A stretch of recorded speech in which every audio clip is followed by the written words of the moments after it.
This customer just bought this at auction and they're concerned they might have gotten scammed, so they brought it to Omega to get the answer to that question. Let's find out what it is. Let's get started.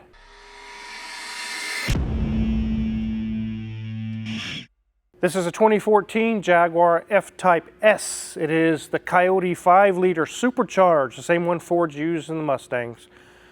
It's got some issues with some knocking, rattling noise. When you first started, it would run really rough, like really bad. Customer was concerned he's got some fuel system issues or possible fuel injectors or something really wrong with it that he may need to take it up with the auction house and possibly get a refund. We're going to find out today what we really found on that and then how much further the customer wants to go after that. Before we dive in, let's take a look around this really sweet Jag. Here's the front of this F-Type. You can see it has a kitty face, Mrs. Wizard. I like Jaguars. You can see on the other side it denotes the S. It is a supercharged model. It looks really cool on the front. I think it looks nice. As we go around to the side, you can see there's really no body damage. It's not scratched up or beat up. It has some nice black wheels. And these are 5-spoke 20-inch wheels. They look very nice. As we go around to the back, it has a really cool styling. I really like the way they did the tail lights on this. It definitely denotes it as a Jaguar and not some Kia Stinger or something else. You definitely know it's a Jag. Very clean car, very nice. It has some mechanical issues. Let's go ahead and get the bonnet opened. Wizard, come on, this is a Jag. That's right, it's a Jag. The bonnet opens the other way. There we go. There's our Ford 5-liter supercharged V8. Same ones you'd see in Range Rovers, Jaguars, Ford Mustangs, all kinds of different vehicles on the road. They're a pretty good engine. They make a lot of power, very fast. One thing Danielson did notice as he was inspecting this is this engine cover does not go to this vehicle. Maybe a different year, but a lot of the cutouts for it don't even line up with the pipes and hoses, and it kind of just sits there. There's a hole here for who knows what. Back here, there's a pipe right here. You can see there's no cutout for it. Something's not adding up here. Danielson did some checking and believes that's off of a different year model. It doesn't go to this car. Someone just kind of just threw it on there. So I'll go ahead and move it out of the way. Looks like oats, Mrs. Wizard. Yeah, that was our 2001 XJR. Yes, it has intercoolers cooled by coolant on either side. And the supercharger is below that. And we're going to show you here in a little bit how this is a problem. It's going to make it very expensive for a few issues we found. In order to get past phase 1 on this, we had to get some parts ordered to verify that was what was wrong. And I'd hoped to get this car through the shop a little faster.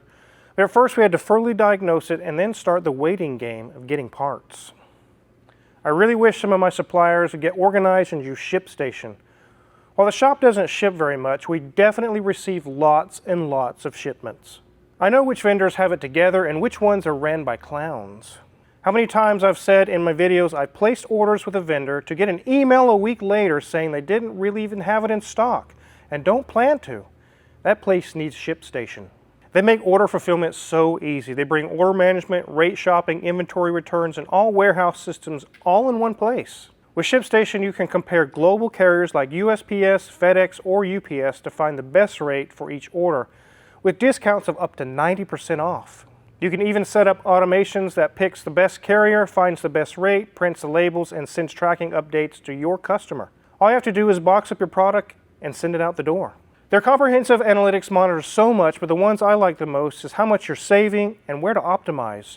One thing I know is if we ever need shipping, ShipStation is the place I will turn to. Try ShipStation free for 60 days with full access to all features, no credit card needed. Go to ShipStation.com and use code CARWIZARD for 60 days for free. 60 days gives you plenty of time to see exactly how much time and money you're saving on every shipment. That's ShipStation.com, code CARWIZARD. Don't forget that's ShipStation.com and use code CARWIZARD. Now back to this Jag. So before we dive into what we found was wrong during the first phase of this, which the customer had it split up into 2 phases. He wanted to see that the engine wasn't toast or something majorly wrong before we moved on to the next things he wanted to do. Let's let Mrs. Wizard show you guys around the interior. It's a little 2-seater and it's really snazzy on the inside. I really like these. There you have it. 58,806 miles. So not a whole lot of miles on the car, but it's enough to make some things start to present some problems. So, okay, let's look at this gauge cluster. Nice. Looks like kind of like two owl's eyes back there, but looking good. Doesn't look like vintage classic Jag, but still quite nice, quite elegant. Our dash, good shape. I love the hood up there screaming back at us. Hi, hood. As we get back to the center section, though, you can see we have our infotainment screen. We have these long bars, and almost like a bar here, probably for maybe that passenger to grab a hold of. Oh, look, they've got two. They've got the bar there and right here. They can be hanging on as the driver is going around some corners, I guess. But looking nice. Got, of course, keyless. For our key, we've got a nice simple gear selector. Looks very Land Rover as well. Looked very much like what I saw in my Discovery Sport. Got our creature comforts. Got some nice kind of fiber-ish. It's not really fiber, but looks like it. Got a nice spot here that covers for our cup holder, and it snaps into place so it doesn't pop open easily. Got our center console here, nice and clean, because he has not had this very long. The seats are very nice. Leather. Got nice stitching on them, got nice bolster on them, got nice wrap around there for your shoulders as well. It hugs you when you are in this car. I like that the door card is not just solid dark gray black. Have that nice ivory in the center there, looking really good. And of course, there's like 100 buttons over there to make sure you can, maneuver your seat and then save it for 3 people over there. So even though this is a convertible, we do have the top up right now, and you can see we've got the space there where the top would be stored, but there is no storage area for you. You get this lovely net. That's it. That's what your storage is. You get that net. Okay, well, use it wisely. Here we are at that steering wheel, and the only wear I see right here is right there. There's a little bit of wear going on, but other than that, it's looking really nice. Love the Jaguar jumping right there on the center of our steering wheel. So other than that, this is looking nice in here, looking really good. Wondering what else is going on and why wasn't it, running well for the customer? So with the rough idle, and especially on a cold start, it would run really rough. Danielson smoked the intake and smoked different things with our smoke tester, and this is what he found. Let me show you. This PCV hose that goes from these PCV valves all the way to the front of the intake had a split down the middle. It was cracked and leaking vacuum pretty bad. And also, these 2 disc-shaped objects are the PCV valves, the diaphragms. They were cracked as well. We were able to replace those, and that solved the rough idling issue. And that just cost a couple $100 or something. It wasn't very expensive at all. The parts weren't very expensive. We didn't have a lot of time into it. We did have some diagnosis time into figuring out what the problem was.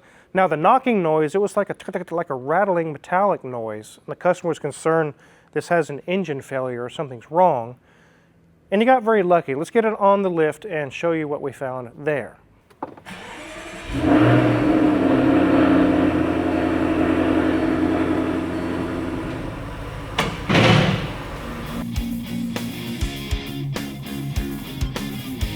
So far, the customer's happy. We didn't find anything catastrophic. We'll run through our quick inspection on the bottom here, and then I'll show you what the rattling noise was.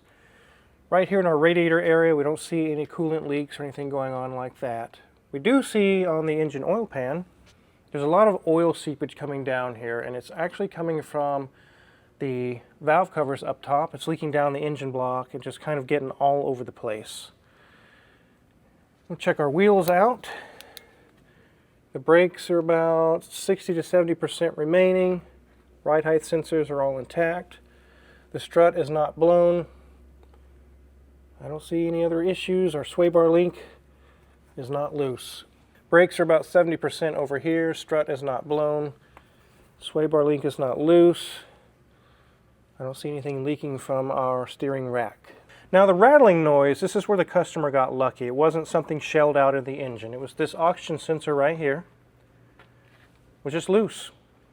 Just like 1 or 2 threads holding it in, and it was rattling like clack, clack, clack, clack, clack, clack, clack, clack, with the exhaust pulse. And we were able to tighten that up and the noise is gone. So we got very lucky there. So we've solved the rough running issue and we solved the rattling. The customer felt confident they could move on to phase 2, which we'll go over as soon as we get it off the lift. Here's our ZF transmission. Nothing leaking from there. It's only 50,000 miles on it, so it's not really time for a service. As we come back, here's some more oxygen sensors. Here's our exhaust. which sounds really good, by the way. And it's pretty much dual exhaust all the way back, even to the muffler here. And right above that, we see our differential, which is not leaking, doesn't have any issues. Strut is not blown over here. Brakes are about 40 to 50% remaining. The sway bar link is fine. Same thing over here, 40 to 50% on the brakes. CV boots are good on both sides. Yep. Sway bar link is not bad. I don't see anything leaking back here. So this exhaust in the back is a valved exhaust. It has a little vacuum diaphragm. When you want it to be quiet, it uses 2 of these tips. But if you turn it into sport mode or something like that, it'll use the other 2, which rechannels it through the muffler to a louder sound, and it sounds really, really good. So other than the oil leak, we did solve the loose oxygen sensor. There's no major issues underneath. Let's get this thing on the ground.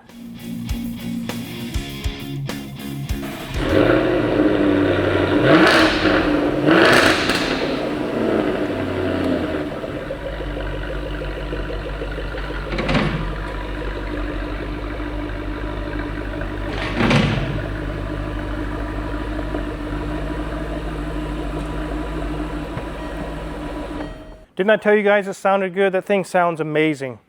Now I'm going to get the bonnet opened up again. We're going to go over phase 2. The customer has 3 different items or 3 different procedures that he'd like to go ahead and have done. And it wasn't going to be too expensive to fix this car up until we added these items. And just the parts alone are over $1,000. Let's take a look. Now we saw the valve cover gaskets were leaking oil all down the engine block, and it's ending up on the bottom down by the cradle or the cross member. But as you see, this really huge intercooler is in the way. You can't get the valve covers out. You physically can't get to them without first removing the whole intercooler. Which is fine, because part of phase 2 that the customer wanted was to remove the supercharger and replace the coupler inside of it. Here's a picture of what it looks like. There's kind of like a ratcheting little coupler inside that can rattle and make noise, and it can fail. And they make a solid polyurethane one that replaces that, and it's kind of an upgrade. We normally wouldn't go much deeper than that. That's about as far as we go for any kind of a small modification or thing like that. But that'll take care of that. The customer definitely wants that done, and that's fine, because we'll combine that and save some labor for the customer with the valve cover gaskets, because this stuff has to come off anyways. And a third area where the customer is going to be able to save some money, we'll have all this stuff apart, and while it's apart, the customer wants all the plastic coolant, chintzy, achy, breaky garbage replaced with this upgraded kit here, all metal pipes. That will take care of any common issues, which is common with Range Rovers, Land Rovers, Jaguars, even Fords that have all these plastic coolant pipes. They're just waiting to split and spray coolant everywhere. It's a very common issue. We'll take care of that, and they won't have to worry about that anymore.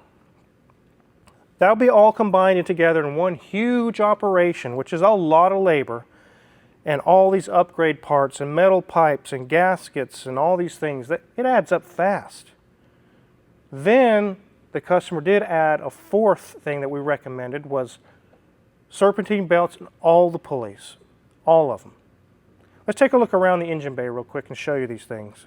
One of the pipes that likes to break, achy, breaky, chintzy plastic, is right here. It's Jaguar, Land Rover, and Ford as well.